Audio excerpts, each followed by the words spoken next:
Hello everyone, welcome back to my channel. आज के video में मैं कैंप के बारे में पूरा डिटेल्स में जानकारी आप लोगों को देने वाली हूँ। आप लोगों में से बहुत सारे लोगों का कमेंट काफ़ी टाइम से मेरे पास आ रहा है जो कैंप से रिलेटेड ही हुआ करता है।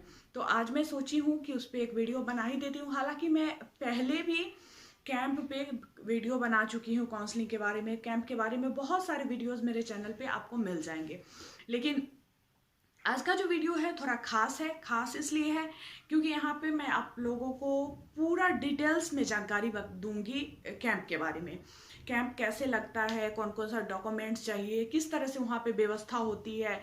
जितना भी डाउट आप लोगों के मन में होगा, सारा डाउट इस वीडियो को देखने के बाद क्लियर हो जाएगा। क्योंकि मैं आप लोगों को दिखाऊंगी जो 2014 में कैंप का आयोजन हुआ था शिक्षक नियोजन के लिए, उसके लिए जो लेटर जारी हुआ था, उसमें जो निर्देश दिया गया था, क्या डॉक्यूमेंट चाहिए, किस तरह से कैंप लगेगा, किस तरह से अभ्यर्थी भाग लेंगे, कैसे मतलब सबको नियोजन पत्र मिलेगा, जो कुछ भी एक भी क्वेश्चन ऐसा नहीं है जो उस लेटर को देखने के बाद आप लोगों का छूट जाएगा या आप लोगों के मन में कोई और सवाल आएगा। तो हर बार मैं वीडियो बनाती थी, कैंप के बारे में बताती थी, कमेंट्स आप लोगों के आते थे उसका भी रिप्लाई देती थी। बहुत सारे वीडियोस आपको मिल जाएंगे शिक्षक नियोजन से रिलेटेड। लेकिन आज हम लोग लेटर के साथ देखेंगे जो लेटर 2014 में कैंप के लिए जारी हुआ था। उसमें पूरा निर्देश दिया गया है, सब कुछ बताया गया है कैसे क्या होगा। तो आइए उस पूरी लेटर को देखते हैं। इसके बाद हम लोगों के पास पूरा डिटेल में जानकारी हो जाएगा, क्योंकि नियोजन जो है 2012 के नियमावली पे ही हो रही है और उस समय जो नियोजन हुई थी वो 2012 के नियमावली पे ही हुई थी। तो सेम वैसे ही सब कुछ होगा। तो उस लेटर को जब हम लोग देख लेंगे तो सारे डाउट्स क्लियर हो जाएंगे। तो चलिए बिना देरी किए हुए लेटर को देखते हैं। स्क्रीन पे जो लेटर आपको दिख रहा है वो सबसे पहले आप डेट देख सकते हैं। 20/5/2014 को लेटर जारी हुआ था। प्रेषक अमरजीत सिन्हा प्रधान सचिव थे उस समय। सेवा में सभी जिला पदाधिकारी, सभी जिला शिक्षा पदाधिकारी, सभी जिला कार्यक्रम पदाधिकारी के नाम ये लेटर निकला हुआ है। विषय है राज्य के प्रारंभिक विद्यालयों में संशोधित शिक्षक नियमावली 2014 के अनुसार 5वें एवं अंतिम समव्यवहार के अंतर्गत कैंप के माध्यम से शिक्षकों के रिक्त पदों पर नियोजन के संबंध में। तो इसमें कैंप से रिलेटेड सारी बातें जो है वो बताई गई है। महाशय, आप अवगत है कि बिहार पंचायत प्रारंभिक शिक्षक नियोजन एवं सेवा शर्त नियमावली 2012 एवं बिहार नगर पंचायत शिक्षक नियोजन एवं सेवा शर्त नियमावली 2012 के तहत नियोजन की कार्रवाई संबंधित नियोजन इकाई द्वारा की जा रही है। नियमावली के अनुसार अभी तक सामान्य रूप से 3 समव्यवहार में एवं तत्पश्चात चौथे समव्यवहार में कैंप के माध्यम से नियोजन की कार्रवाई की गई है, किंतु अभी भी नियोजन हेतु विज्ञापित पदों की रिक्तियां शेष रह गई। इसलिए संशोधित नियोजन नियमावली 2014 के नियम 5 के आलोक में एक अतिरिक्त एवं अंतिम कैंप का आयोजन नियोजन की कार्रवाई को पूर्ण करने का निर्णय लिया गया है। उक्त पृष्ठभूमि में नियोजन की प्रक्रिया को पारदर्शिता के साथ शीघ्र पूर्ण करने के उद्देश्य से संशोधित नियमावली के उक्त प्रावधान एवं नियमावली 2012 के नियम 17 के आलोक में राज्य के प्रारंभिक शिक्षक नियोजन के 5वें एवं अंतिम समव्यवहार में कैंप के माध्यम से रिक्त रह गए पदों पर नियोजन पत्र वितरण की प्रक्रिया को संपन्न कराने हेतु निम्नांकित निर्देश दिए गए हैं। तो निर्देश को ही देखना है हम लोगों को, जिससे पता चल जाएगा। सबसे पहले है प्रत्येक नियोजन इकाई के द्वारा कोटिवार रिक्ति एवं मेधा सूची के अनुसार कोटिवार अभ्यर्थियों की सूची नियोजन पत्र वितरण के लिए आयोजित होने वाले कैंप की तिथि से कम से कम 3 दिन पूर्व मेधा के अनुसार प्रकाशित किया जाएगा। ठीक है, देखिए इस चीज़ को, जैसे कोटिवार अभ्यर्थियों का जो नियोजन पत्र वितरण के लिए कैंप आयोजित होगा, तो जो कैंप है उसकी तिथि से कम 3 दिन पहले मेधा के अनुसार वो प्रकाशित कर दिया जाएगा। आप लोग पूछते रहते हैं मैम कैसे पता चलेगा कि मेरा हो जाएगा, तो उसी से पता चलता है। जब प्रकाशित कर दिया जाएगा उसके बाद आपको पता चलेगा कि आपका जो नाम है वो कितने नंबर पे है, मतलब मार्क्स वगैरह से पता चल जाता है कि मेरा यहाँ पे हो सकता है। सेकेंड है नियोजन इकाई मेधा सूची कोटिवार एवं विषयवार रिक्ति की सूचना एवं कैंप स्थल की सूचना जिले के एनआईसी के वेबसाइट पर अपलोड करना सुनिश्चित करेंगे। रिक्त पदों के अंतर्गत उन पदों की गणना भी की जाएगी जो इस नियोजन के अंतर्गत अभ्यर्थी द्वारा योगदान करने के उपरांत पद छोड़कर किसी दूसरे नियोजन इकाई में योगदान कर लिया गया हो। और ये जो है मतलब जो सीटें हैं जो खाली रह गई है उस सीटों को कोटिवार किस कोटि में कितना सीट है और विषयवार भी किस विषय का कितना सीट है, तो उसको एनआईसी के वेबसाइट पर अपलोड कर देना है कि रिक्त पदों के अंतर्गत जो वो चीज़ें हैं, मतलब वैसे उस पद की गणना भी करना है। जैसे अभ्यर्थी उस जगह को छोड़कर और योगदान करने के उपरांत उस पद को छोड़कर किसी दूसरे नियोजन इकाई में फिर से योगदान जो है कर लेते हैं, तो उस पद को मतलब जिस कोटि के वो थे जो उस पद को छोड़कर किसी और नियोजन इकाई में योगदान कर लिए हैं, तो उसी कोटि का माना जाएगा जिस कोटि पे उसका नियोजन, मतलब अभ्यर्थी ने जो पद छोड़ा था उसी कोटि का, जिस कोटि के अभ्यर्थी वो पद छोड़ा था उसी कोटि का वो सीट रहेगा। ठीक है। इसके बाद है नियोजन हेतु कैंप के अभ्यर्थी शैक्षणिक एवं प्रशैक्षणिक प्रमाण पत्र के साथ साथ टीईटी उत्तीर्णता से संबंधित प्रमाण पत्र के साथ उपस्थित होंगे। और कैंप जो लगेगा उसमें जितना भी आपका डॉक्यूमेंट है मैट्रिक का, इंटर का, मतलब शैक्षणिक और साथ ही प्रशिक्षण का जो है प्रशैक्षणिक प्रमाण पत्र के साथ साथ जो टीईटी सीटीईटी जो भी आप उत्तीर्ण हो उसका प्रमाण पत्र आपके पास जरूर होना चाहिए। अभ्यर्थी को नियोजन पत्र देने के क्रम में उनका टीईटी का मूल प्रमाण पत्र जमा करा लिया जाएगा ताकि दूसरे अभ्यर्थी को नियोजन का मौका मिले। जैसे जब आपको नियोजन पत्र मिलने लगेगा किसी भी नियोजन इकाई से, तो उस समय आपका टीईटी का प्रमाण पत्र जो होगा वो वहाँ पे ले लिया जाएगा, मतलब जब्त कर लिया जाएगा ताकि और जगह पे किसी और को अभ्यर्थी को मौका मिले। चौथा है संबंधित अभ्यर्थी जिस नियोजन इकाई के अंतर्गत नियोजित हेतु कैंप इच्छुक होंगे वे नियोजन इकाई को पूर्व से ही चिन्हित कर लेंगे। ठीक है। कैंप दिवस पर इच्छित नियोजन इकाई से संबंधित काउंटर पर पूर्वाह्न 10:30 बजे उपस्थित रहेंगे। टाइमिंग दिया गया था तो 10:30 बजे उस समय, इस बार जो टाइमिंग रहेगा वो टाइमिंग जैसे देखिए क्या दिया गया है कि आप अपना देख लेंगे, जैसे मेरिट लिस्ट वगैरह देख लेंगे, आपको पता चलेगा कि वहाँ पे आपका होने वाला है और आपको अच्छा लग रहा है, मतलब इच्छित नियोजन इकाई है जहाँ पे आप चाहते हो कि हम यहीं पे जॉब करें, तो उसी काउंटर्स एक ही, मतलब जितने भी ब्लॉक होते हैं सबका एक ही जगह पे काउंटर लगा हुआ रहता है जिले में, और वहाँ पे नियोजन इकाई द्वारा वरीयता के अनुसार, मतलब वरीयता के अनुसार मार्क्स के अनुसार से आपको बुलाया जाएगा, अभ्यर्थी को पुकारा जाता है। अभ्यर्थी को जो पुकारा जाता है, पुकारने के क्रम में जो अनारक्षित पुरुष महिला, आरक्षित अनारक्षित पिछड़ा वर्ग, मतलब किसी भी कोटि के हो, ठीक है, या फिर आरक्षित वर्ग की महिला हो, कोई भी कोटि की महिला पुरुष जो भी हो, जिस नियोजन इकाई में निःशक्त अभ्यर्थी के लिए पद आरक्षित होगा वह निःशक्त अभ्यर्थी को सर्वप्रथम नियोजन का अवसर उनके लिए उपलब्ध रिक्ति के सापेक्ष दिया जाएगा। और जिस नियोजन इकाई में मतलब विकलांग के लिए, निःशक्त के लिए अगर सीटें हैं तो सबसे पहले उनको उस पर अवसर मिलेगा।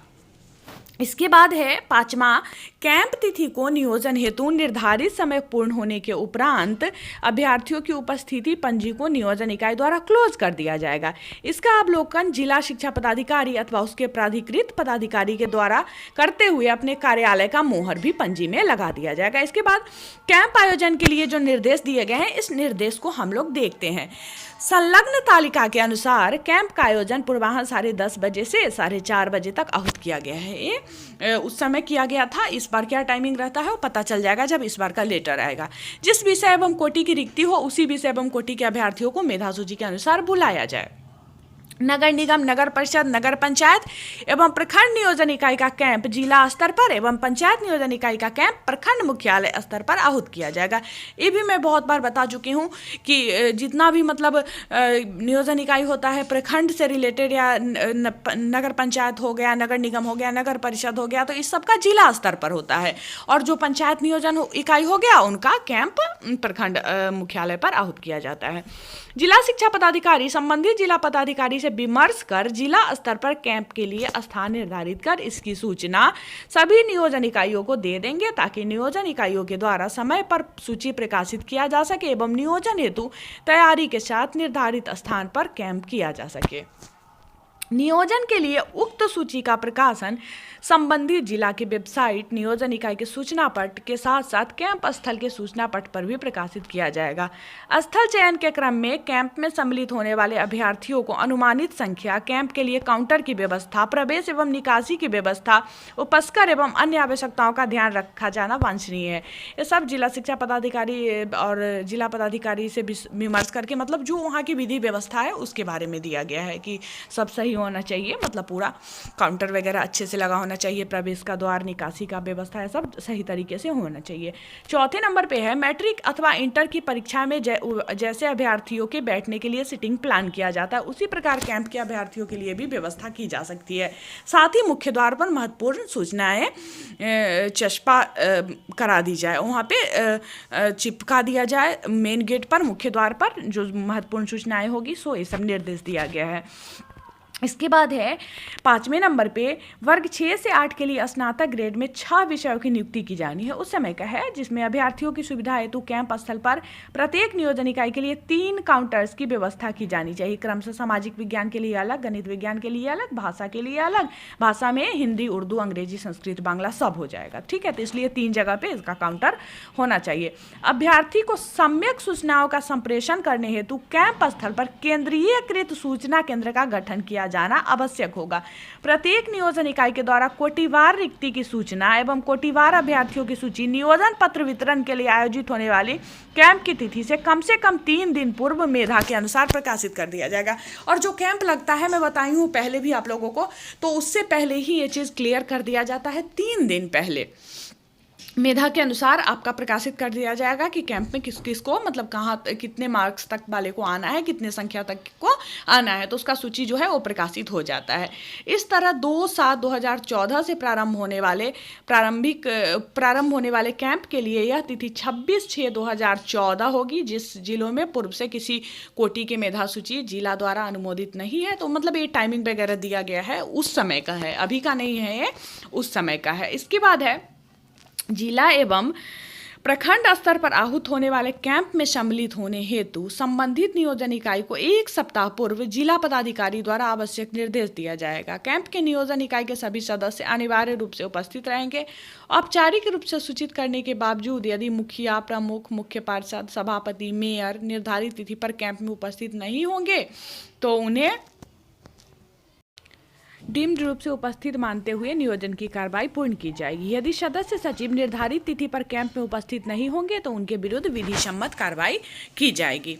नियोजन पत्र का वितरण सामान्यतः कैंप दिवस पर ही हाथों हाथ कर दिया जाएगा, ठीक है। कैंप जो लगता है तो उसी दिन हाथों हाथ नियोजन पत्र जो है वो दे दिया जाएगा। किसी भी परिस्थिति में कैंप तिथि के 3 दिनों के अंदर नियोजन पत्र निर्गत कराकर हाथों हाथ अथवा निबंधित डाक से संप्रेषित करा दिया जाएगा। अगर मतलब उसी दिन हाथों हाथ नहीं दिया जाता है तो चाहे परिस्थिति कैसी भी हो, 3 दिन के अंदर में चाहे वो नियोजन पत्र आपको हाथों हाथ मिल जाए या फिर निबंधित डाक से आपको मिल जाएगा।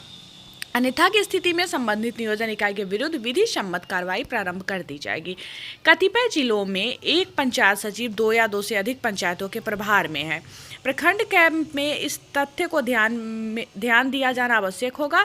इस स्थिति में पंचायत नियोजन समिति के सदस्य जो पंचायत अथवा पंचायत के निकटस्थ माध्यमिक, उच्च माध्यमिक विद्यालय का जिला शिक्षा पदाधिकारी द्वारा मनोनीत एक शिक्षक है को नियोजन की प्रक्रिया में सक्रिय रूप से सहयोग करने हेतु प्राधिकृत किया जाएगा। तो बहुत सारे पंचायत सचिव ऐसे होते हैं जिनको 2 पंचायत का प्रभार रहता है, तो ऐसे में कोई एक शिक्षक को वहाँ पे जिला शिक्षा पदाधिकारी द्वारा मनोनीत एक शिक्षक जो है उनको नियोजन की प्रक्रिया में सहयोग करने के लिए प्राधिकृत किया जाएगा। इसके बाद है कैंप स्थल पर पर्याप्त संख्या में कुर्सी टेबल की व्यवस्था, तो ये सब व्यवस्था वगैरह के बारे में है। इसके बाद अभ्यर्थी की उपस्थिति बनाने के साथ उपस्थिति के साक्ष्य के रूप में पर्ची दी जाएगी जो निम्न प्रकार, जिसमें अभ्यर्थी का नाम रहेगा, उपस्थिति पंजी में अभ्यर्थी का क्रमांक रहेगा, अभ्यर्थी का मेधा क्रमांक रहेगा, विषय रहेगा और प्राधिकृत कर्मी का हस्ताक्षर एवं कार्यालय का मुहर। इसके बाद कैंप स्थल पर वीडियोग्राफी समय एवं तिथि के साथ की व्यवस्था जिला शिक्षा पदाधिकारी के द्वारा कराई जाएगी। कैंप स्थल पर बड़ी संख्या में अभ्यर्थियों की उपस्थिति संभावित है।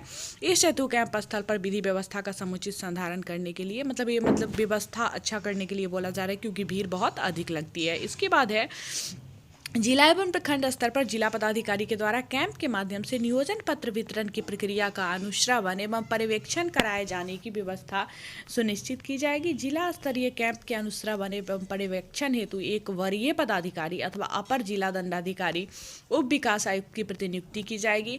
प्रखंड के लिए चिन्हित प्रभारी पदाधिकारी वरीय उप समहर्ता प्रखंड स्तरीय कैंप का अनुश्रवण एवं पर्यवेक्षण करेंगे। अनुमंडल पदाधिकारी भी अपने स्तर से प्रखंड स्तरीय कैंप का अनुश्रवण एवं पर्यवेक्षण कराएंगे। अनुश्रवण एवं पर्यवेक्षण के क्रम में यह सुनिश्चित हो लिया जाए कि संबंधित अभ्यर्थियों को नियोजन पत्र उपलब्ध करा दिया गया है। नियोजन प्रक्रिया को कैंप के माध्यम से निर्धारित तिथि पर पूर्ण करने में शिक्षा विभाग के किसी भी स्तर पर शिथिलता यदि दृष्टिगत होती है तो संबंधित के विरुद्ध विधि सम्मत कार्रवाई प्रारंभ करने की बाध्यता होगी। अतः आपके से अपेक्षा होगी कि विभाग के द्वारा निर्धारित उक्त प्रक्रिया एवं कार्यक्रम में सफल कार्यान्वयन में आप स्वयं सक्रिय भागीदारी हेतु करेंगे। ठीक है, तो ये 20/5/2014 में लेटर निकला हुआ था। उम्मीद है कि आप लोग पूरी तरह इसको समझ गए होइएगा। अब नेक्स्ट वीडियो में मैं आप लोगों को बताऊंगी कि कैसे मतलब कैंप का जो आयोजन होता है उसमें से किस तरीके से प्रखंड का लगता है, फिर कैसे पंचायत का लगता है, किन किन पंचायतों का एक दिन में लगता है, तो उस तरीके से मतलब कैसे लगाने का जो तरीका है तो उसको मैं बताऊंगी नेक्स्ट वीडियो में, क्योंकि ये वीडियो बहुत ज़्यादा लंबा हो गया है। तो इस वजह से मैं इस वीडियो के यहीं पे समाप्त करती हूँ। तो शिक्षा से संबंधित तमाम न्यूज़ को जानने के लिए आप मेरे चैनल को सब्सक्राइब करके बेल आइकन को ज़रूर दबा लें, ताकि जब भी नया वीडियो आएगा नोटिफिकेशन सबसे पहले आपको मिलेगा। वीडियो पसंद आया तो लाइक करें और हमारे साथ बने रहें। वीडियो देखने के लिए बहुत बहुत धन्यवाद।